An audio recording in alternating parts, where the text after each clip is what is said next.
ಮೇಘಸ್ಫೋಟದಿಂದ ಭಾರೀ ಅನಾಹುತಕ್ಕೊಳಗಾಗಿರುವ ಉತ್ತರಾಖಂಡ್ನ ರಾಯ್ಪುರದ ಮಲ್ಡೇವಾ ಪ್ರದೇಶಕ್ಕೆ ಸಿಎಂ ಪುಷ್ಕರ್ ಸಿಂಗ್ ಧಾಮಿ ಭೇಟಿ ಕೊಟ್ಟರು. ಡೆಹ್ರಾಡೂನ್ನ ಸಹಸ್ರಧಾರಾ ಪ್ರದೇಶದಲ್ಲಿ ಧಾರಾಕಾರವಾಗಿ ಮಳೆಯಾಗಿದ್ದರಿಂದ ಮಲ್ಡೇವಾ ಪ್ರದೇಶದಲ್ಲಿ 100 ಮೀಟರ್ ರಸ್ತೆ ಕೊಚ್ಚಿಕೊಂಡು ಹೋಗಿದೆ. ಅಧಿಕಾರಿಗಳ ಜೊತೆ ಆಗಮಿಸಿ ಪರಿಶೀಲನೆ ನಡೆಸಿದ್ದಾರೆ. ಕಲಬುರಗಿ ನಗರದಲ್ಲಿ ಮತ್ತೆ ಮಳೆಯ ಆರ್ಭಟ ಶುರುವಾಗಿದೆ. ಬೆಳ್ಳಂಬೆಳಗ್ಗೆ ಶುರುವಾಗಿರುವಂತಹ ಮಳೆಯಿಂದಾಗಿ ಜನಜೀವನ ಅಸ್ತವ್ಯಸ್ತವಾಗಿದೆ.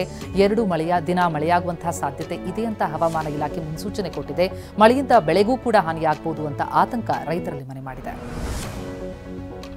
ಬೀದರ್ ಜಿಲ್ಲೆಯಲ್ಲಿ ಜಿಟಿ ಮಳೆಯಾಗಿದೆ. ಕಳೆದ 2 ದಿನಗಳಿಂದ ಜಿಲ್ಲೆಯಲ್ಲಿ ವಾತಾವರಣವೇ ಬದಲಾಗಿದೆ.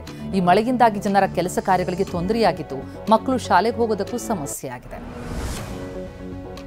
ರಾಯಚೂರಿನಲ್ಲಿ ಸುರಿತಾ ಇರುವ ಮಳೆಯಿಂದಾಗಿ ಹಳ್ಳಕೊಳ್ಳಗಳು ತುಂಬಿ ಹರಿತಾ ಇದೆ. ಲಿಂಗಸ್ಕೂರು ತಾಲೂಕಿನ ಈಚನಾಳ ಗ್ರಾಮದಲ್ಲಿ ಹರಿಯೋ ಹಳ್ಳದಲ್ಲಿ ತಂದೆಯೊಬ್ಬರು ಮಗಳನ್ನ ಹೊತ್ತು ಹಳ್ಳ ದಾಟಿದ್ದಾರೆ. ಮಗಳನ್ನ ಶಾಲೆ ಕಳಿಸುವುದಕ್ಕೆ ಆಕೆಯನ್ನ ಹೆಗಲ ಮೇಲೆ ಹೊತ್ತು ತಂದೆ ಸಾಗಿದ್ದಾರೆ. ಕೊಪ್ಪಳ ನಗರದ 5 ಸ್ಥಳಗಳಲ್ಲಿ ಲೋಕಾಯುಕ್ತ ದಾಳಿಯಾಗಿದೆ. ಕೊಪ್ಪಳ ನಗರಸಭೆ ಅಧ್ಯಕ್ಷನ ಸಹೋದರನ ಮನೆ, ನಗರಸಭೆ ಜೆಇ ಸೋಮಲಿಂಗಪ್ಪ, ಕಂದಾಯ ನಿರೀಕ್ಷಕ ಉಜ್ವಲ್ ಮನೆ, ಗುತ್ತಿಗೆದಾರರಾದಂತಹ ಶಕೀಲ್ ಪಟೇಲ್, ಪ್ರವೀಣ್ ಕಂದಾರಿ ಮನೆಗಳ ಮೇಲೆ ದಾಳಿಯಾಗಿದೆ. ಲೋಕಾಯುಕ್ತ ಅಧಿಕಾರಿಗಳು ಪರಿಶೀಲನೆ ನಡೆಸ್ತಾ ಇದ್ದಾರೆ.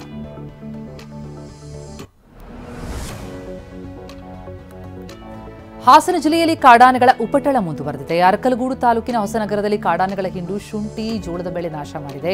ಕೊಯ್ಲಿಗೆ ಬಂದಂತಹ ಫಸಲು ನಾಶವಾಗಿರುವುದರಿಂದ ಸ್ಥಳೀಯರು ಅರಣ್ಯಾಧಿಕಾರಿಗಳ ವಿರುದ್ಧ ಆಕ್ರೋಶ ಹೊರಹಾಕಿದ್ದಾರೆ. ವಿಶ್ವವಿಖ್ಯಾತ ಮೈಸೂರು ದಸರಾ ಮಹೋತ್ಸವಕ್ಕೆ ದಿನಗಣನೆ ಆರಂಭ ಆಗಿದೆ. ಅಂಬಾವಿಲಾಸ ಅರಮನೆಯಲ್ಲಿ ಸಿಂಹಾಸನ ಜೋಡಣೆ ಕಾರ್ಯ ನಡೆಯಲಿದೆ. ಮಧ್ಯಾಹ್ನ 1 ಗಂಟೆಯವರೆಗೂ ಅರಮನೆಗೆ ಪ್ರವಾಸಿಗರ ಪ್ರವೇಶಕ್ಕೆ ನಿರ್ಬಂಧ ಹೇರಲಾಗಿದೆ. ಸಿಂಹಾಸನ ಜೋಡಣೆ ಹಿನ್ನೆಲೆ ಗಣಪತಿ ಚಾಮುಂಡಿ ಪೂಜೆ ಸೇರಿ ಹೋಮ ನಡೆದಿದೆ.